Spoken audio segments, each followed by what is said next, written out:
Tonight we are very pleased to have an interview with Representative Jesse Jackson Jr. Representative Jackson is from the 2nd Congressional District of Illinois, and we are very pleased that he has joined us for what is our, I think it's the 9th conversation with CDC members.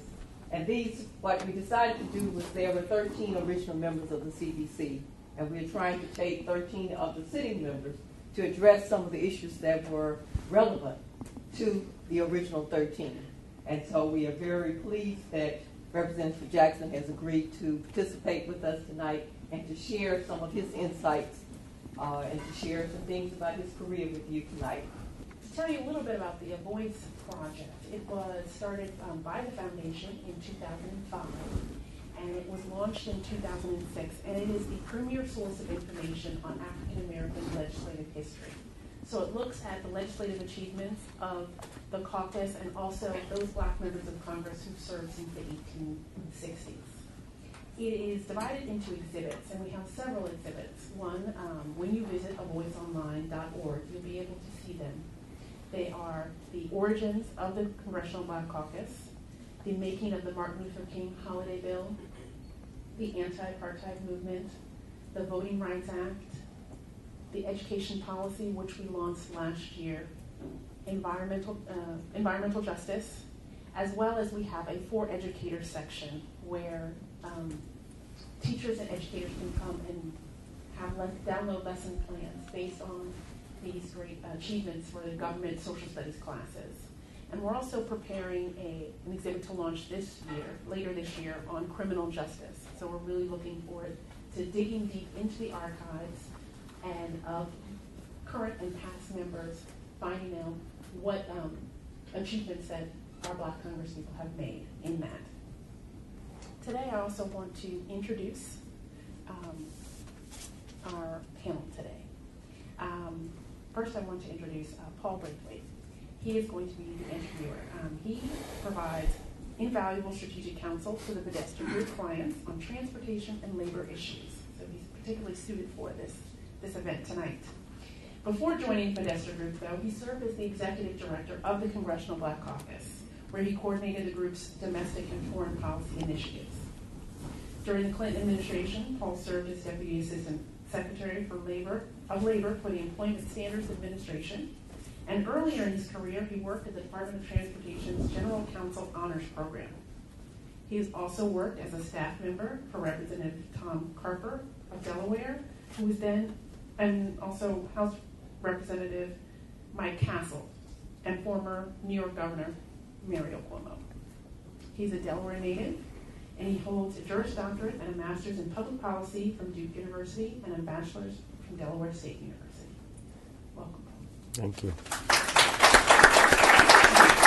Mr. Brathwaite.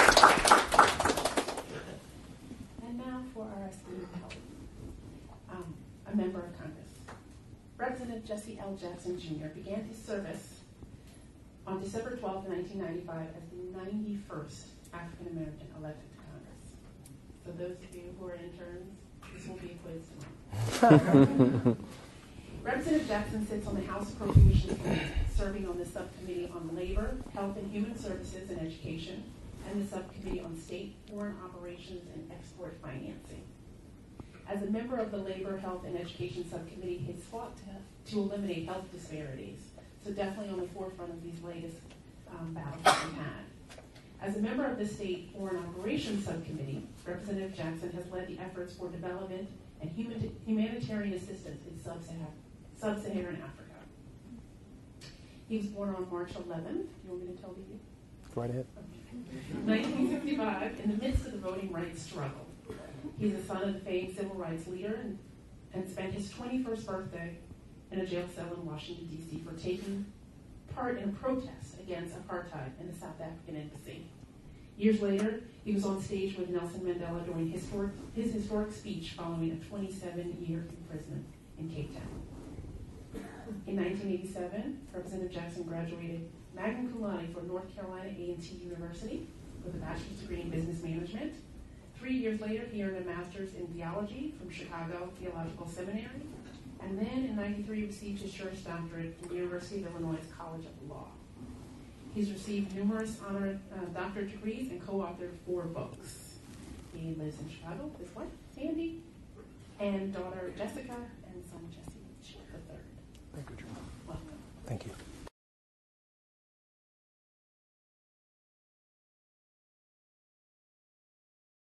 When I was standing on the floor of the Congress that day, my great-grandmother was in the stands as Newt Gingrich swore me in. Wow. And it was in the middle of a very tumultuous Congress that was contemplating the contract with America. Mm-hmm. But on a more theological level, at least for me, to see my grandmother sitting in the stand, knowing that at 80-plus years old, to see her offspring sworn in as the 91st African-American ever elected to Congress. Mm-hmm. Number 91 out of 11,000 Americans, 11,700 Americans who had served in Congress. That's how long it took for the Negro to get to Congress. And I can only imagine that from a spiritual point of view, to see me sworn into Congress for her must have been like bread being cast on the water and it coming back in the form of dues having been paid for her offspring to have been a member of Congress.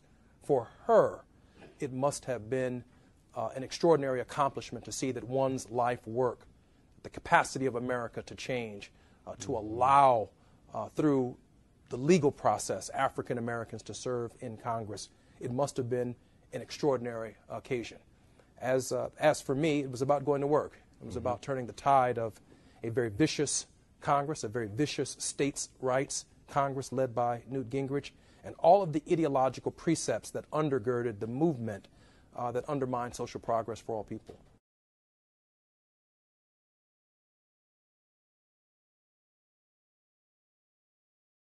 Not one moment in your life, through the highs or through the lows, is God not present. There is some purpose to the universe. There is some purpose to our existence. Yeah.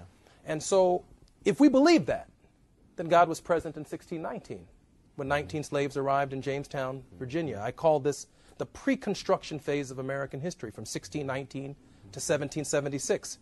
And then from 1776 to the adoption of the first 10 amendments to the Constitution in 1791, I call this construction through the lens of the Negro, because America is being constructed in light of her most profound problem. And then from that period, the construction phase, 1776, through deconstruction, the Civil War, 1860 to 1865. Okay. And then after 1865, reconstruction. We are reconstructing something from 1865 to 1896. Well, why do we need to reconstruct? We need to reconstruct because the country was deconstructed for 4 years because there was something fundamentally wrong with construction.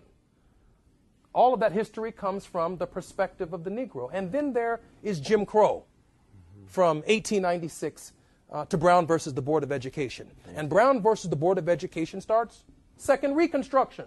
Yeah. We have to reconstruct it again.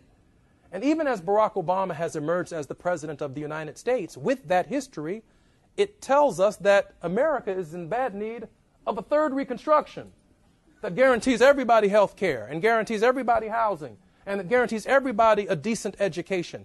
And I maintain that that argument, Mr. Brathwaite, cannot come one piece of legislation at a time or one bill at a time. It comes from fundamental restructuring of the way we view America.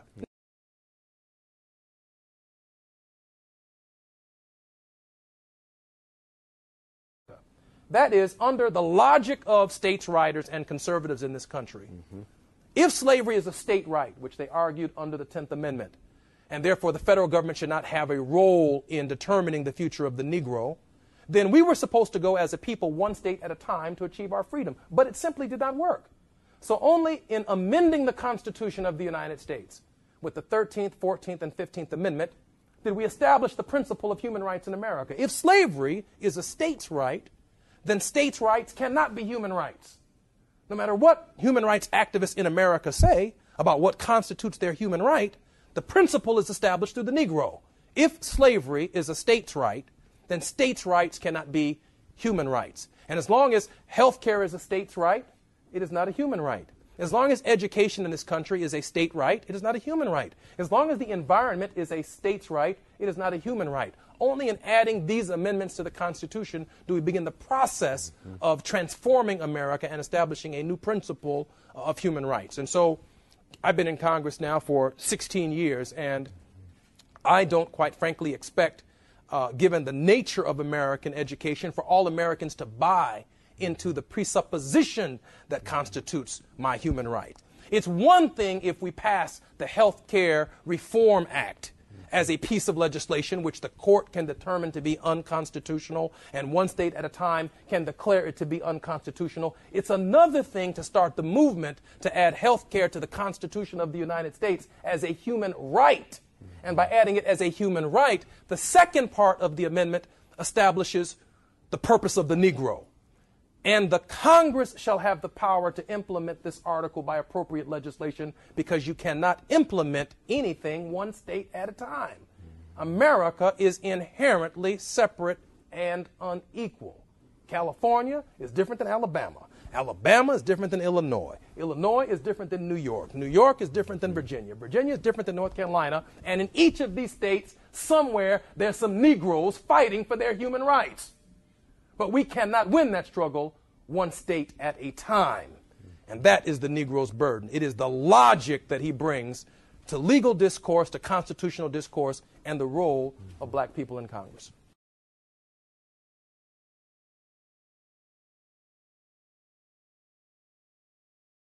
Imagine, on the north side of Chicago, for example, Mr. Brathwaite, so that I can remove this from philosophy, there's a public high school, New Trier. New Trier Public High School has 4 Olympic-sized swimming pools, 10 tennis courts, a radio station and a television station at the local high school. No class size is over 15 students. Every teacher has a master's degree. One public high school in Illinois sends more students to Harvard and Yale and Ivy League schools than all public high schools in the state of Illinois combined, and there are 14 million people in our state. One public high school. Wow. Now, there are 95,000 schools in this country. What's the standard that I want? I think that the south side of Chicago that I represent, every single high school in my district should be just like that one. I believe that every high school you graduate from should be just like that one. Now, I can fight for the 16 years that I'm in Congress to build one of these schools. By the time I'm 70 years old, maybe I'll get the resources at the local, state, and federal level to build one of these schools. Or I can recognize that America has an inherent problem. Texas can't afford to build these schools. Alabama can't afford to build these schools. Mississippi can't afford to build these schools. But rebuilding 95,000 schools like that, how many millions of Americans would we be putting to work? In carpentry, in brick masons, in wiring, in technology. For the 60 million children in public schools, both black, white, brown, and Hispanic, what if every one of them had an iPad? Yeah. What if every one of them had a laptop computer? And why do I have to fight for laptop computers and iPads one school at a time? I won't live long enough to see that day. So we passed the 13th, 14th, and 15th Amendment. Where does the Civil Rights Act of 1964 come from? Can Congress pass the 1964 Civil Rights Act without constitutional foundation? They can't. That's why you needed Brown versus the Board of Education in 1954 to reinterpret the 14th Amendment. And with the reinterpretation of the 14th Amendment, Rosa Parks could sit down and force Congress to act by 1964. The street heat came after the constitutional amendment, albeit 90 years later.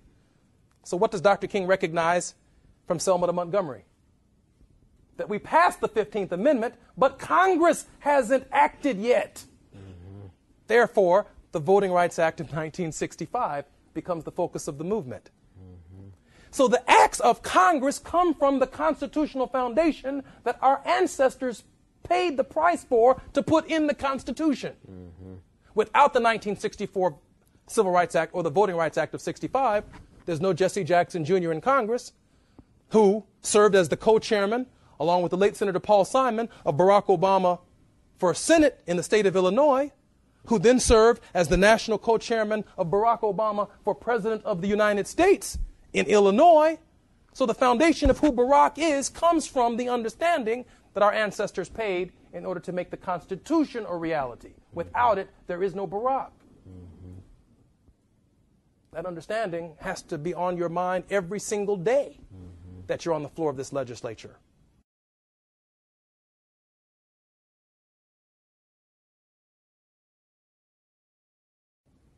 The economy is the hearing aid by which Americans hear all dialogue. The economy is the hearing aid by which all Americans hear all dialogue. They can hear you when you speak to them through the language of jobs, and that is the jobs, the economy, their own economic security, and that is the best chance you have of building a consensus towards a more perfect union for all Americans. And you cannot build a more perfect union for black people only. You have to build a more perfect union for everybody, and you have to mean it. Agreed. But it's through our experience that makes that happen. So the House Appropriations Committee, the power of the purse, the capacity to appropriate money, is under attack. But it's under attack by the states' writers in Congress. This is really not, my friends, about Democrats versus Republicans, if you have the lens of race on. Both Democrats and Republicans had a different point of view on the Negro. This isn't about being wed to a political party. When you talk about our history and who we are as a CBC, we are very uncomfortable as a CBC, whether we want to publicly acknowledge it or not, in the Democratic Party. The Democratic Party, the party of Thomas Jefferson, is the party of slavery. It is the party of states' rights. We've had to work hard as hell with a lot of blood, sweat, and tears in order to make the Democratic Party the party that it is today, and run a lot of the states' writers into the Republican Party in 1936. But there are significant Democrats who are still in the Democratic Party who are states' rights activists. They don't call themselves Confederates. They don't say they don't like black people. They just don't think that the federal government should be down in their states telling them what to do. And as African Americans, you better believe we want the federal government in their states telling them what to do, because their states got it wrong.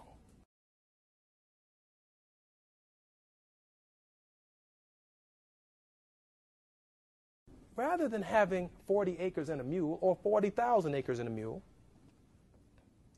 why not put it in the Constitution that everybody gets health care, and you, your children, your children's children, your children's children, your children's children, they never get that taken from them? Why not put in the Constitution that everybody gets a school like the one I described? And wherever your children go to school, there'll be no guns, there'll be no violence, there'll be small class size, and every teacher will have a master's degree. I call that a down payment on reparations. I'll take that. Guarantee for me everybody a job in America and a quality of life that makes them content in their households when they graduate from college and when they graduate from graduate school. I'll take that as a down payment for slavery, because my grandparents and their parents didn't have such a right. I'll take that as a down payment. You see, each one of the rights cost hundreds of billions of dollars to implement. And they're all down payments that are accountable for what America hath brought to the world and what we went through. But only we can make that argument, because only African Americans can reach into the, if you will, the bowels of their human experience to bring that about. That's how I at least approach the Appropriations Committee when I sit down in my chair. I succeeded Congressman Louis Stokes on the House Labor, Health, and Human Services Committee, and he's one of our most dedicated public servants and an extraordinary man. And every day that I sit down on that committee as the only African American, other than now Barbara Lee is now a member of the committee, I sit down on that committee fully understanding that I carry not only the work of Mr. Stokes, but I carry the work of our people from 1619 to the present when I make my arguments.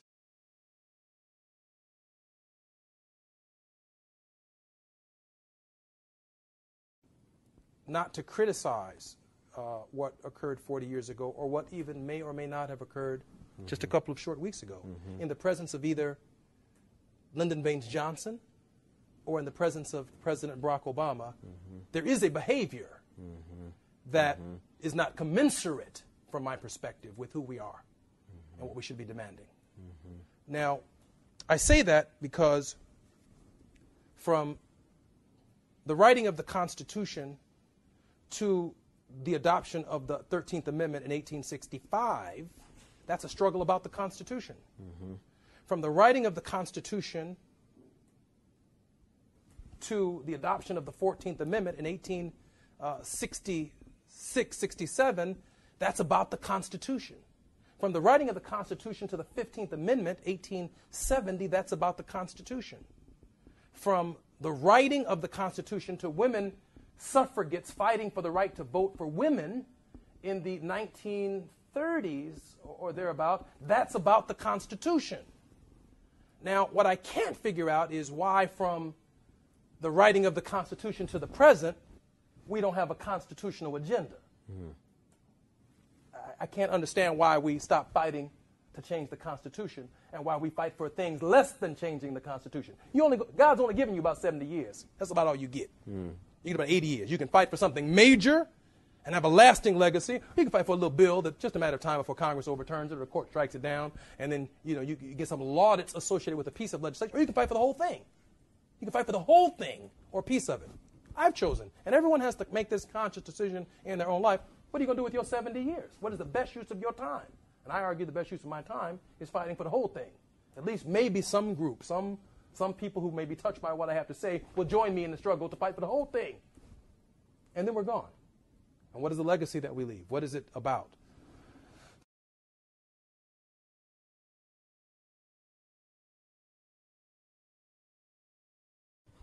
And you know what? That's true if I were sitting in a room of all Jewish people. Mm-hmm. There's so much to learn from them. Mm-hmm.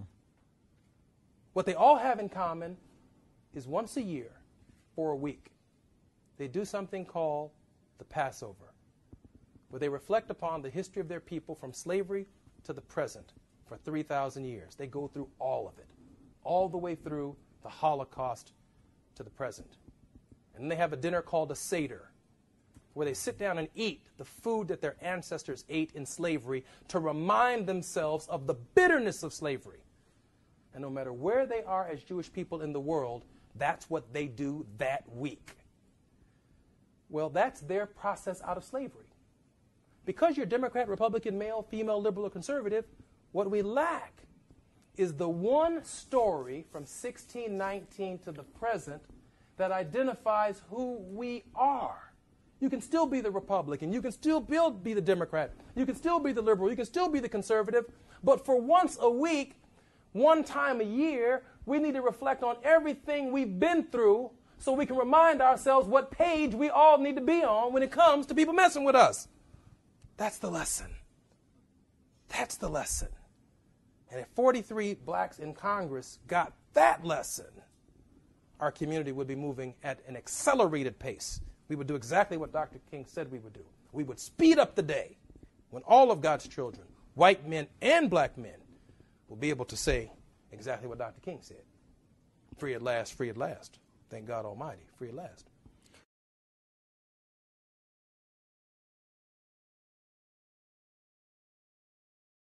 In slavery, everybody had a job. Wasn't no big argument about jobs in slavery. We didn't get paid for the work that we did. We had no benefits. It was longer than an 8-hour day. Mm-hmm.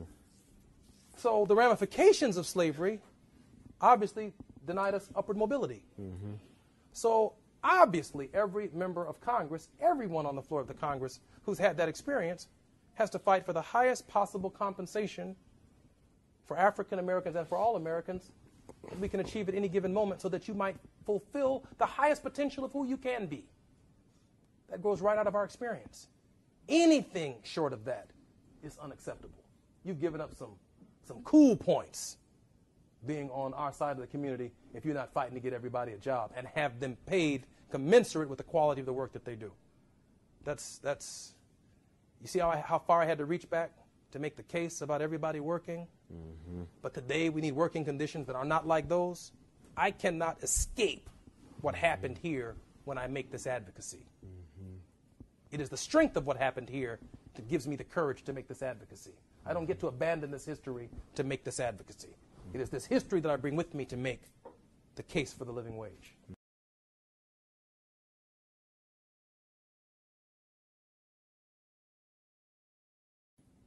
51% of all jobs in this country come from the First Amendment. Freedom of speech. Washington Post, Washington Times, ABC, NBC, CBS, CNN, C-SPAN, AM, FM, Sirius, iPad, iPhone, Droid, laptop computer, Hustler Magazine, Ebony Magazine, Playboy Magazine, Newsweek Magazine, Time Magazine, all the jobs associated with them. Under the Constitution of the United States, all corporate activity in the United States is speech activity. If you're a corporation in America, you have First Amendment rights, political rights, and freedom of speech rights. All of the churches, freedom of religion, synagogues, temples, agnostic temples, 501c3s, all the foundations, all the NGOs, all of that activity is under freedom of religion because the First Amendment allows freedom of religion and all of the tax-deductible activity. Congress doesn't give us the tax-deductible activity. The First Amendment gives us the tax-deductible activity. Freedom of religion. You had a major labor union in this country? Freedom of assembly is responsible for the unions. Still in the First Amendment. So now, as a Negro, if your freedom comes from the Constitution, why can't I give you 10 words to add to the Constitution that'll create the next 51% of jobs? I just gave them to you. All citizens shall enjoy the right to a public education of equal high quality. And that's how we begin to turn the tide of sending Negroes to prison by creating the next generation of 51% of all jobs and then 80% of all jobs. I just gave it to you. All citizens shall enjoy the right to health care of equal high quality. That's how we end up building more hospitals than building prisons. I can't fight for it as a piece of legislation because Boehner and them try and take it out. I fight for it as a constitutional amendment. That's the best use of my 70 years. But if I can redirect capitalism through the Constitution to create hospitals and community health centers and to train doctors and to train nurses, that's the best use of my time. It's the best use of all of our time. If 30 or 40 million of us are doing it together, plus 43 black folks in Congress, whose history reflects that's what you should be doing. I don't separate myself from my ancestors who led the struggle to get to a 13th, 14th, and 15th Amendment, including a civil war to get there. So why should I separate? Why should my contribution to America be anything less than changing the Constitution? Why should yours? If I can produce or we can produce more jobs than there are people, the illegal immigration debate goes away. No more beating up on Latinos crossing the border. We got more jobs than we have people. Somebody got to do the work. We welcome everybody here who's willing to come if we have more jobs than we have people. If there are fewer jobs than we have people, then guess what? We'll build a fence across the border. And we'll start firing black folks from their jobs. And we won't let women have new rights. You see, if there's economic contraction, America doesn't have a tolerance for social justice. When there's economic growth, America can hear the question of fairness and equality different.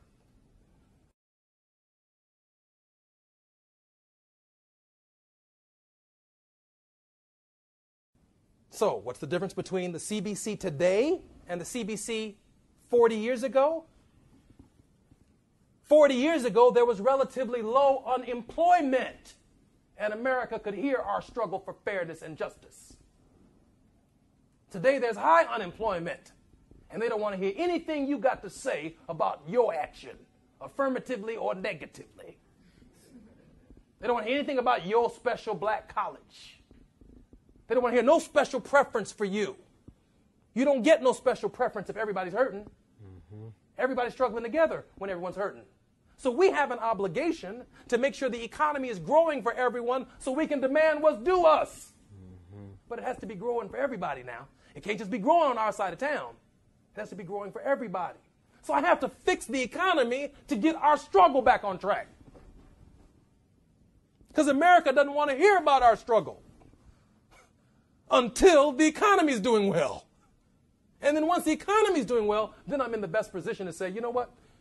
We need to transform the prisons. We need to transform this. We need to transform that. America tends to listen more. She can hear you when the country is doing better. It does not want to hear you when there are not enough jobs for every American. They don't want to hear you. Dr. King recognized that. We need to recognize that.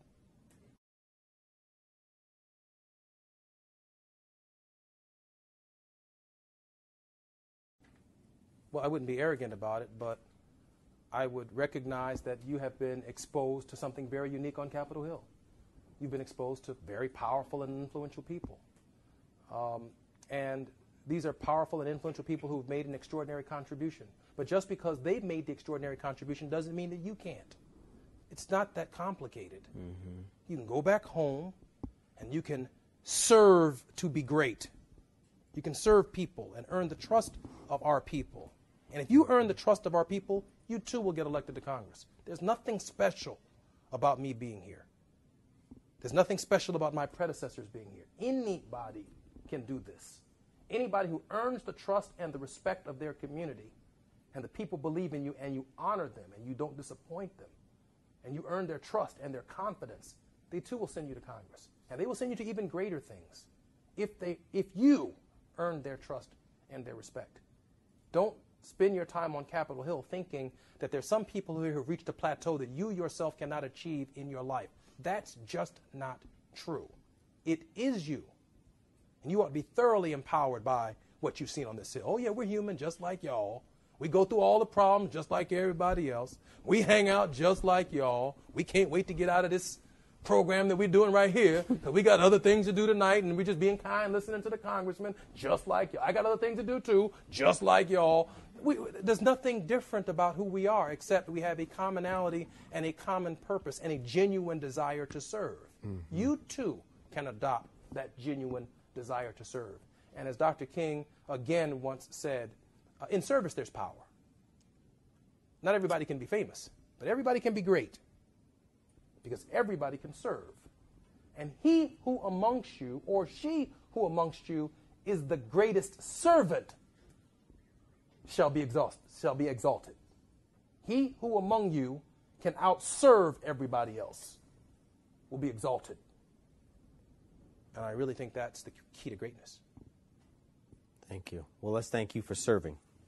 Thank you, Mr. Brathwaite.